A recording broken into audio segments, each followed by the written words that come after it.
Hello and welcome to iHeartStats. We're beginning our second module of the course today, and we're going to get into some actual statistics. As I told you, nothing's going to be really that difficult in the whole course, and today is going to be a perfect example of that.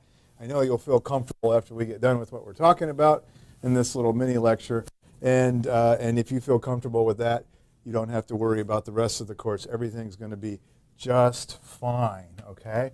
Now, the topic that I want to talk about in this little piece right here is called central tendency.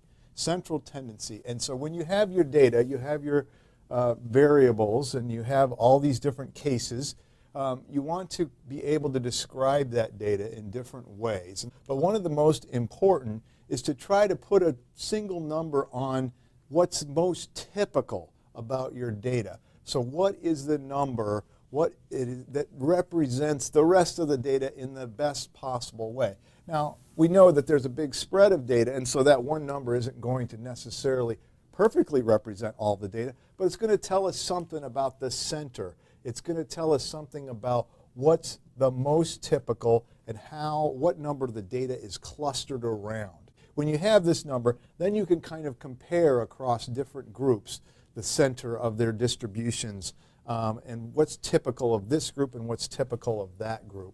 And that's going to turn out to be very, very useful as we go on through the rest of the course. It's very useful in normal life too, and in fact, you're going to see in just a second that central tendency is something that you use all the time. In fact, you already know what all of this stuff in central tendency is, but we're just going to put a few technical bells and whistles on it, and we're going to rename a couple of things so we have a common sort of vocabulary with other statisticians.